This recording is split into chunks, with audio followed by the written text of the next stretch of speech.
English Daily, the podcast. Your English journey starts now. Good morning, good afternoon, or good evening, wherever you are in the world. Welcome back to English Daily Podcast, your favorite destination for mastering business English in just a few minutes a day. I'm Anna, and I am so thrilled to be here with you today. Hey everyone, I'm Jack, and I have to say Anna and I have been planning this episode for weeks now, and I am absolutely buzzing with excitement.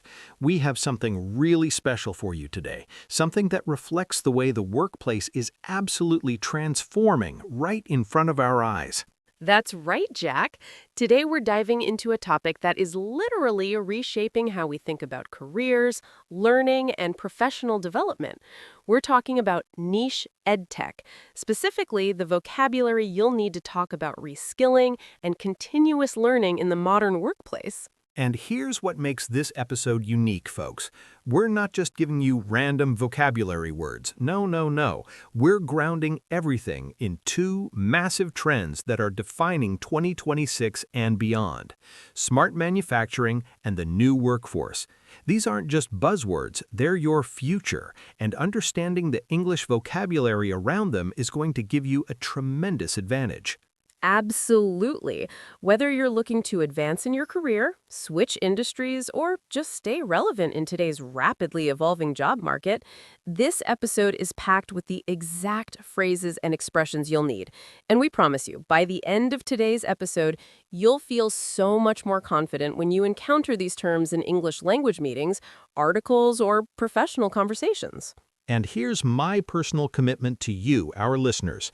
We are going to cover at least 15 to 20 key phrases, and we're going to make sure you understand not just what they mean, but how to use them naturally in real workplace scenarios. That's a promise. So, without further ado, let's get into it. Jack, why don't you set the stage for us? What exactly is happening in the world of work right now that's making this conversation so important?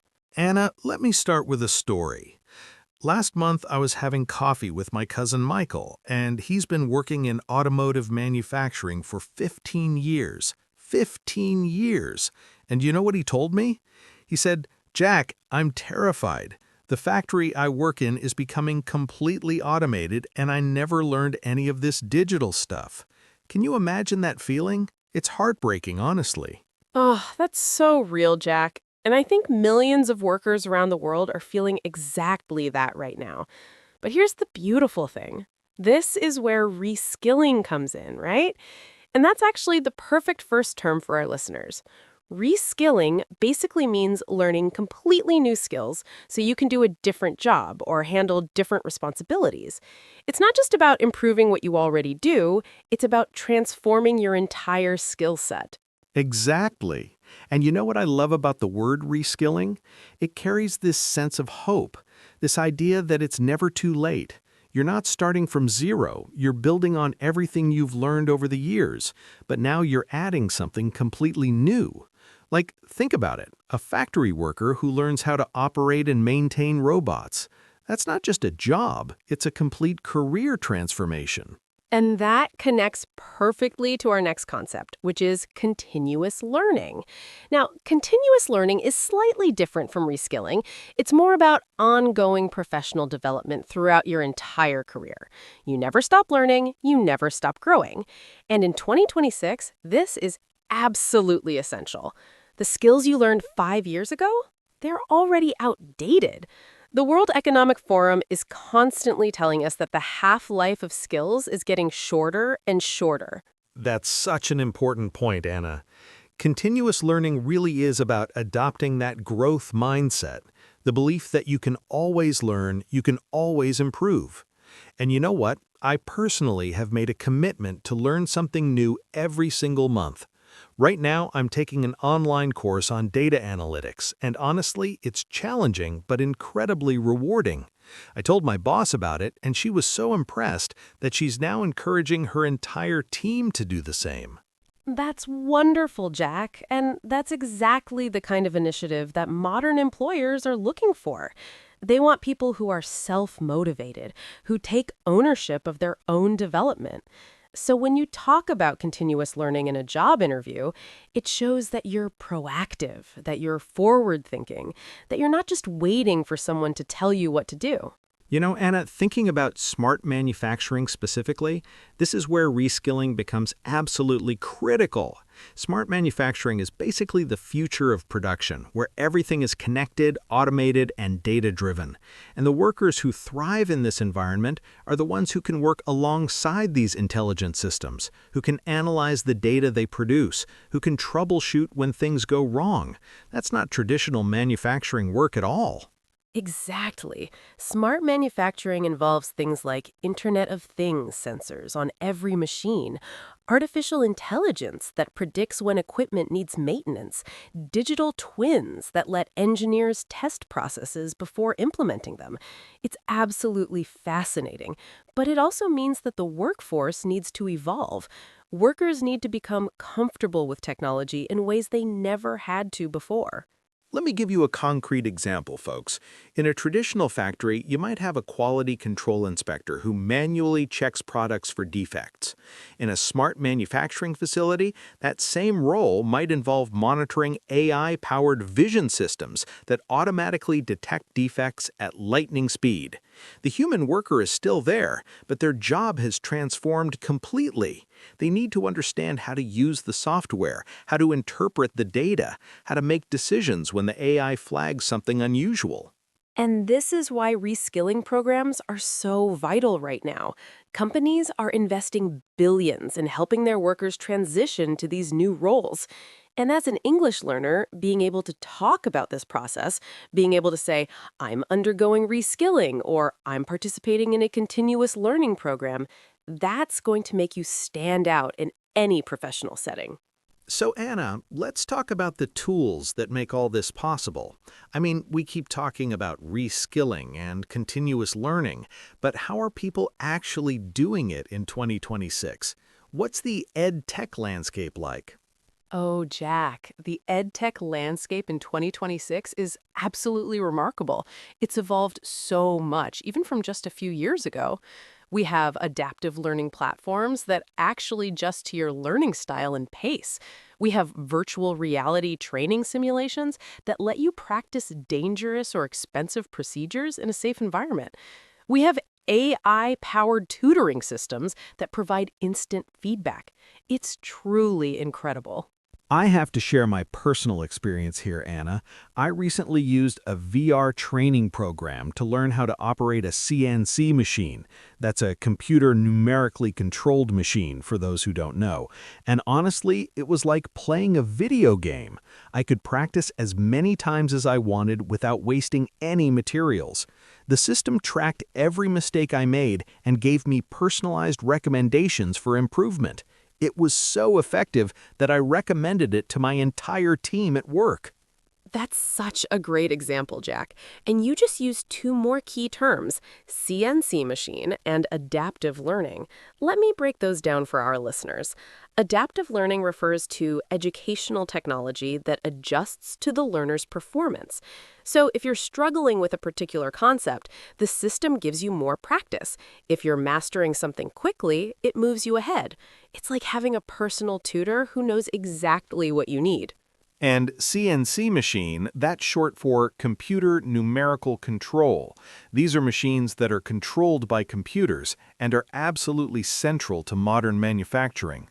Being able to operate and program these machines is a highly valuable skill in smart manufacturing.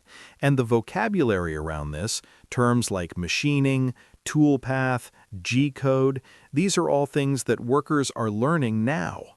Another huge trend in EdTech right now is microlearning. Have you heard of this, Jack? Microlearning is when you break down learning into tiny, digestible chunks, usually just a few minutes at a time. Instead of spending an hour in a training session, you might watch a 3-minute video or complete a quick quiz on your phone during your lunch break. Oh, I love microlearning. I'm actually a huge fan. You know what I do? Every morning, I spend just 10 minutes on a language learning app. And over time, those small sessions really add up. I think that's the beauty of it. You don't need to find huge blocks of time. You can learn continuously throughout your day. which actually reinforces the habit of continuous learning itself. That's exactly it. And microlearning is particularly popular in corporate training because employees can fit it into their busy schedules. Companies are creating these bite-sized training modules for everything from safety procedures to new software systems.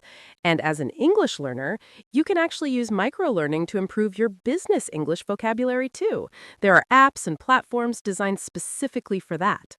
Let me also mention another term that's become really important: gamification.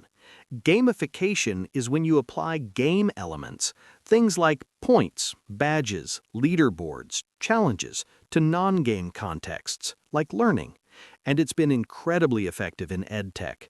When learning feels like a game, people stay motivated, they engage more deeply, and they actually enjoy the process.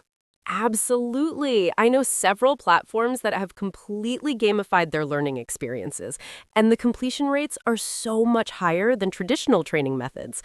People actually look forward to their learning sessions. It's turning education from something you have to do into something you want to do. That's a game changer, literally. And you know what's really interesting, Anna? A lot of these EdTech tools are specifically designed for the workforce in smart manufacturing.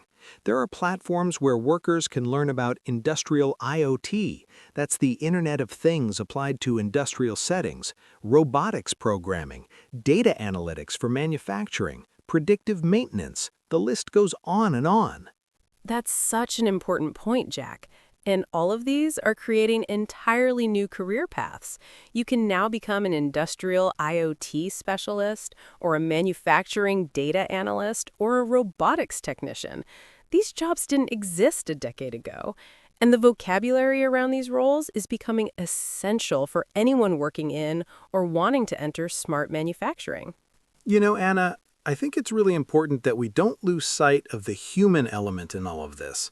Yes, technology is transforming everything. Yes, we need to reskill, but at the end of the day, it's still about people, isn't it? That's such a beautiful perspective, Jack. And you're absolutely right. All of this technology, all these advanced systems, they were created by people. They're maintained by people, and they're used to serve people. That's why another key term here is human-centered design. This approach to technology development focuses on creating tools and systems that actually meet human needs, that are intuitive and accessible, that make our lives better rather than more complicated. Human-centered design. I love that term, and it's especially important in smart manufacturing. You can't just install all this fancy technology and expect workers to figure it out on their own. The systems have to be designed with the actual users in mind. They have to be user-friendly. They have to provide good training, and there has to be support when things go wrong. And this is where the concept of digital literacy becomes so crucial. Digital literacy is simply the ability to use digital technology, devices, and platforms effectively. And in 2026, it's no longer optional. It's absolutely essential. But here's the thing. Digital literacy isn't just about knowing how to use a computer or a smartphone. In the manufacturing context, it means understanding how to interact with automated systems, how to interpret digital dashboards and data visualizations, how to troubleshoot when technology doesn't behave as expected. Let me tell you about my friend Sarah, who works at a pharmaceutical company. She told me that when they introduced new automated systems, there was a period of adjustment where some of the older workers really struggled. They felt intimidated. They felt like the technology was working against them rather than for them. But the company brought in what they called digital coaches, basically mentors who helped people one-on-one, and it made all the difference. That's such a great example. And that relates to another term we should discuss: change management. Change management is the discipline of helping organizations and their employees transition to new ways of working. It involves communication, training, support, and most importantly, empathy. You can't just announce that everything is changing and expect everyone to adapt overnight. You need a thoughtful, structured approach. Change management is so important, and I think a lot of companies learned this the hard way. Remember when everyone was talking about how automation was going to cause massive job losses? There was so much fear. But what we've actually seen is that companies that invest in their workers, that provide genuine reskilling opportunities, they don't lose workers, they transform their workforce. That's the key insight, Jack. It's not about replacing humans with machines. It's about augmenting human capabilities. It's about creating this beautiful synergy between what humans do best, creativity, critical thinking, emotional intelligence, problem solving in novel situations, and what machines do best, precision, speed, consistency, processing massive amounts of data. That's the future of work. And that future is what we call the new workforce. The new workforce is this emerging paradigm where humans and intelligent machines work together as partners. It's not science fiction anymore. It's happening right now in factories, offices, and laboratories around the world. And the vocabulary to describe this, terms like collaborative robotics, human-machine teaming, augmented intelligence, these are becoming essential for any business professional. Collaborative robotics is one of my favorites. These are robots specifically designed to work safely alongside humans. They're not the massive, dangerous industrial robots of the past that had to be caged off for safety. No, these are smaller, more flexible, more intelligent machines that can actually assist workers with tasks, lifting heavy objects, handling repetitive motions, performing precision work. It's like having a super strong, incredibly precise colleague. I recently watched a video of a car manufacturing plant where collaborative robots were helping workers install dashboards in vehicles. The robot would hold the dashboard in perfect position while the human worker secured it with tools. The worker didn't have to strain their back, and the installation was perfectly aligned every single time. It was beautiful to watch, honestly. That's the power of human-machine teaming. Now, Jack, let's get really practical for a moment. Our listeners are English learners, and they want to know not just what these concepts are, but how to actually use this vocabulary in professional situations. Can we walk through some real scenarios? Absolutely, Anna. This is what it's all about, right? Let me think of a scenario. Imagine you're in a job interview, and they ask you, "What are you doing to stay current in your field?" What would you say? Great question. I would say something like, I'm committed to continuous learning. I'm currently taking an online course in project management through a microlearning platform, and I also participate in monthly webinars organized by my professional association. I believe that staying relevant in today's rapidly evolving workplace requires a growth mindset and ongoing professional development. Perfect. That was excellent. You used continuous learning, growth mindset, and professional development, three key phrases, and you made it sound so natural and professional. I love it. Thank you. Now let's try another scenario. Imagine you're talking to your manager about wanting to transition into a more technical role. How would you express that? I might say, I've been thinking about my career path here, and I'm very interested in developing my technical skills. I understand that smart manufacturing is becoming central to our operations, and I want to contribute to that transformation. Are there any reskilling programs or training opportunities that you would recommend? I'm especially interested in learning about the IoT systems and data analytics tools that we use. That's excellent, Jack. You used career path, technical skills, smart manufacturing, reskilling programs, and data analytics. So many relevant terms. And notice how you framed it as wanting to contribute to the company's transformation. That's such a smart way to position yourself, not as someone who's afraid of change, but as someone who's eager to be part of the future. And here's another scenario that I think is really important. What if you need to give feedback about a training program that didn't work well for you? How do you express that professionally? That's a great question. I might say something like, I appreciated the opportunity to participate in the automation training program, and I learned a lot about the theoretical concepts. However, I found that the learning format didn't suit my preferred learning style.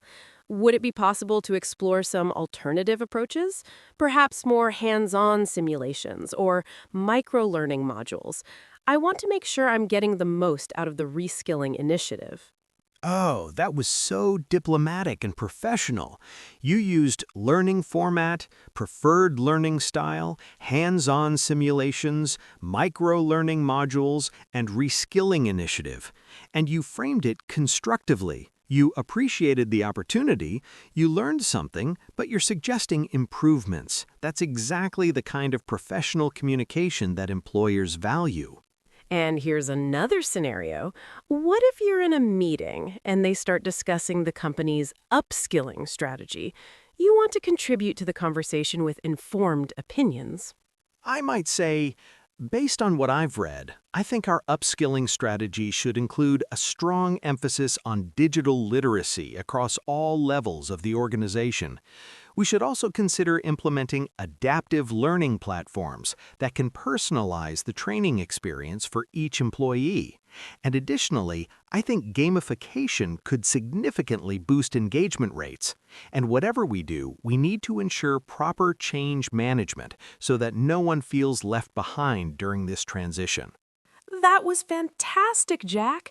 You used upskilling strategy, digital literacy, adaptive learning platforms, personalize the training experience, gamification, engagement rates, and change management.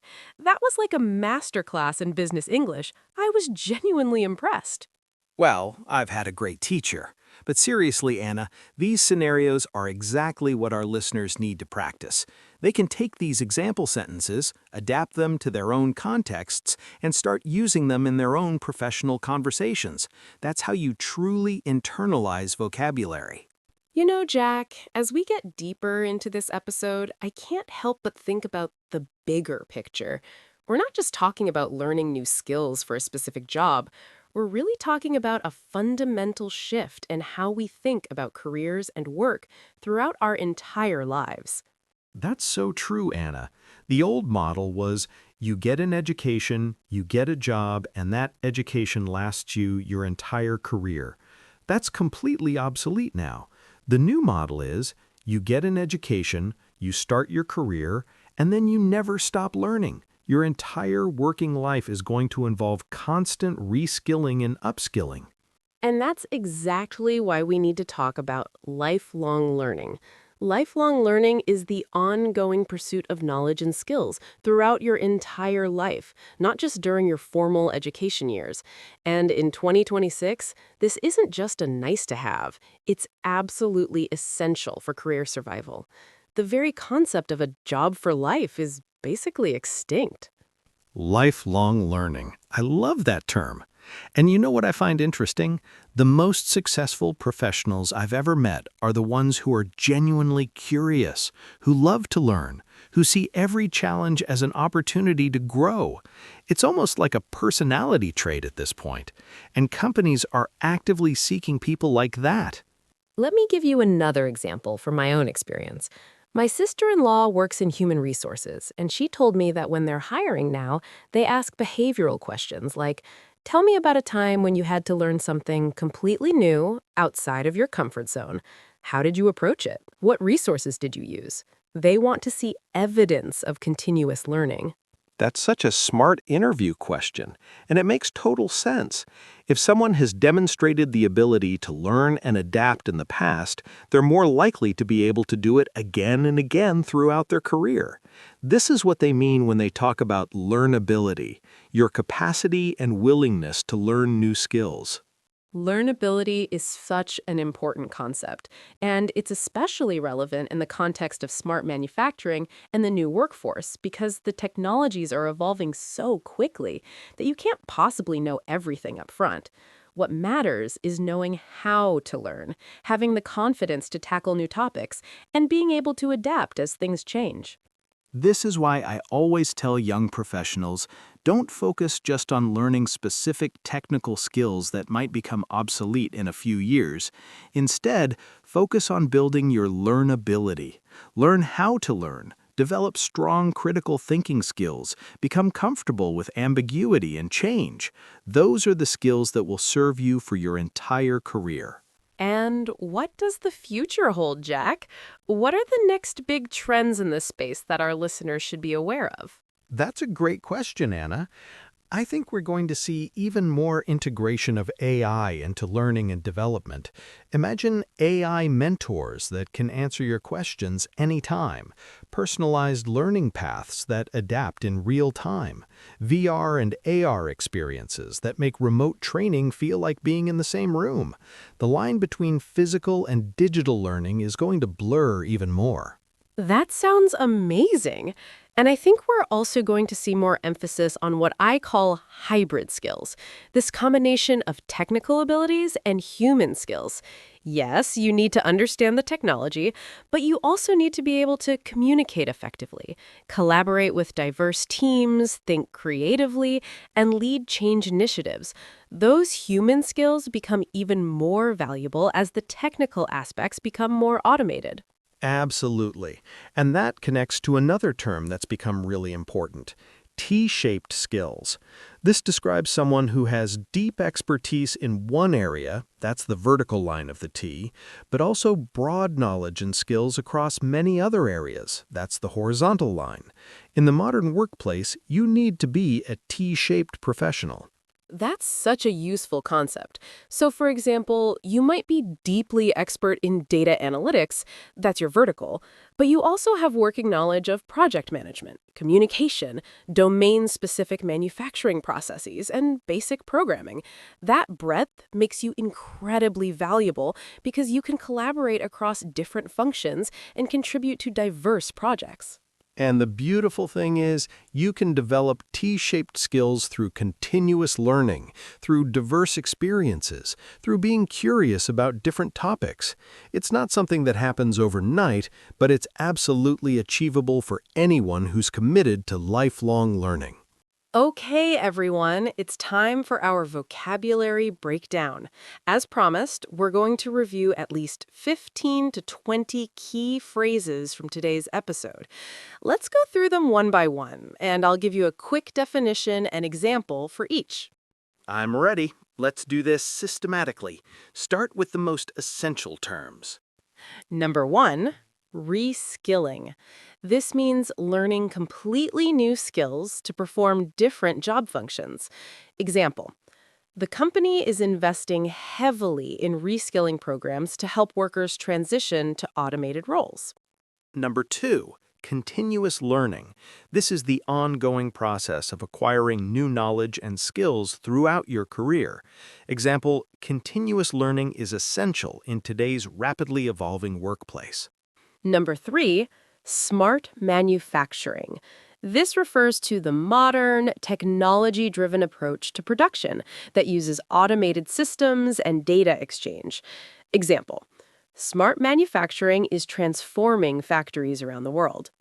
Number four, new workforce. This describes the emerging paradigm where humans and intelligent machines collaborate. Example, the new workforce requires employees who are comfortable working alongside AI and robotics. Number five, adaptive learning. This is educational technology that adjusts to the learner's performance and needs. Example, the adaptive learning platform identified my weak areas and provided extra practice. Number six, microlearning. This is learning in small, focused chunks, typically just a few minutes at a time. Example, I use microlearning modules to improve my English during my commute.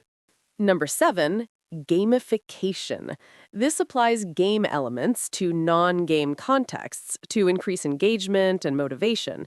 Example, the gamified training program increased completion rates by 40%. Number eight, digital literacy. This is the ability to use digital technology effectively and understand its applications. Example, digital literacy is now a fundamental requirement for most jobs. Number nine, human-centered design. This is an approach that focuses on creating technology that meets human needs and is user-friendly. Example, the human-centered design of the new system made the transition much easier. Number 10. Change management. This is the discipline of helping organizations and employees transition to new ways of working. Example, effective change management was crucial during our digital transformation. Number 11, human-machine teaming. This is the collaborative relationship between humans and intelligent machines. Example, human-machine teaming allows workers to focus on creative tasks while machines handle repetitive work. Number 12. Upskilling. This means learning new skills to enhance your existing role or career. Example, the upskilling initiative helped employees stay relevant as job requirements evolved. Number 13, professional development. This refers to activities that enhance your career and professional skills. Example, I allocate time every week for professional development activities. Number 14. Lifelong learning. This is the continued pursuit of knowledge throughout your entire life. Example, adopting a lifelong learning mindset is essential for career success. Number 15, learnability. This is your capacity and willingness to learn new skills quickly and effectively. Example, employers value learnability as much as specific technical skills. Number 16. T-shaped skills. This describes having deep expertise in one area plus broad knowledge across many other areas. Example, T-shaped professionals are highly valued because they can collaborate across functions. Number 17, industrial IoT. This is the Internet of Things applied to industrial and manufacturing environments. Example, industrial IoT sensors monitor equipment performance in real time. Number 18. Collaborative robotics. These are robots designed to work safely alongside humans in shared workspaces. Example, collaborative robotics assist workers with lifting heavy objects and performing repetitive tasks. And number 19, predictive maintenance. This uses data analytics to predict when equipment will need maintenance before failures occur. Example, predictive maintenance reduced unplanned downtime by 60%. And number 20, CNC machine. This is a computer numerical control machine operated by computer commands, central to modern manufacturing. Example, operating CNC machines is a highly valued skill in smart manufacturing. There you have it, everyone. 20 key terms. I highly recommend that you review these, practice using them in sentences, and try to incorporate at least a few into your next professional conversation. That's how you'll truly master them. Now, Anna, let's move on to our reflection questions. I always love this section because it gives our listeners a chance to think deeply about how these concepts apply to their own lives and careers. Absolutely. Grab a pen and paper, everyone, and really think about your answers. These questions are designed to help you internalize what we've discussed and see how it relates to your personal journey. Question number 1. What does reskilling mean to you personally? Have you ever had to learn completely new skills for a job or situation? How did that experience shape your perspective on continuous learning? Question number 2. On a scale of 1 to 10, how would you rate your current digital literacy? What specific skills would you like to develop or improve, and what resources are available to help you? Question number 3. How do you feel about the shift towards smart manufacturing and increased automation in your industry? Are you excited, nervous, or perhaps a mix of both? What steps can you take to prepare for these changes? Question number 4. Think about your ideal career path over the next 5 to 10 years. What skills, both technical and human, do you need to develop to get there? Are there any reskilling or upskilling programs that could help? Question number 5. How do you currently incorporate continuous learning into your daily routine? Even small habits like listening to podcasts, reading industry articles, or taking online courses all count. Question number 6. In your workplace or community, have you noticed any examples of effective change management during technological transitions? What worked well and what could have been improved? Question number 7. What aspect of the new workforce concept excites you the most? Is it the idea of working with collaborative robots? The opportunity to develop T-shaped skills? Something else entirely? And finally, question number 10. What is one specific action you will take this week to advance your own continuous learning journey? It can be as simple as signing up for a free online course, joining a professional network, or dedicating 15 minutes a day to learning something new. Take your time with these questions, everyone. There's no rush. But I encourage you to write down your answers because that act of writing helps solidify your thoughts and intentions. And remember, every small step you take toward learning something new is a step toward a brighter, more secure professional future. Well, Jack, I feel like we've covered an enormous amount of ground today. This has been one of our most content-rich episodes yet, and I'm genuinely proud of what we've put together for our listeners. Absolutely, Anna. We talked about the reskilling revolution, the incredible EdTech landscape in 2026, the vital human element in a tech-driven world, practical business English for professional development, and the future of work and lifelong learning. That's a lot of material. And let's not forget our vocabulary breakdown. 20 key terms that are absolutely essential for anyone wanting to talk intelligently about smart manufacturing, the new workforce, and continuous learning in the modern workplace. These aren't just abstract concepts, they're your future. And those reflection questions. I genuinely hope our listeners will take some time to think through them and maybe even discuss their answers with colleagues or friends. Learning is always more meaningful when you share it with others. I want to say a huge thank you to all of you, our amazing listeners, for tuning in today and for your continued support of English Daily Podcast. You are the reason we do this, and your dedication to improving your English inspires us every single day. That's absolutely right, Anna. And remember, language learning is a journey, not a destination.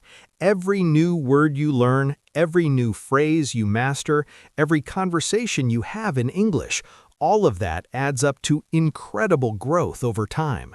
Trust the process. And if you found today's episode valuable, please share it with friends, colleagues, or anyone who might benefit from improving their business English vocabulary. Word of mouth is how our community grows, and we want to reach every English learner out there who is committed to their personal and professional development. That's a wrap for today, everyone. I'm Jack. And I'm Anna, and this has been English Daily Podcast. Until next time, keep learning, keep growing, and keep speaking English with confidence. Take care, everyone, and we'll see you in the next episode. Bye for now. Your learning journey doesn't stop here. Keep improving your English. Click the next video or explore more episodes we've picked just for you. See you in the next lesson.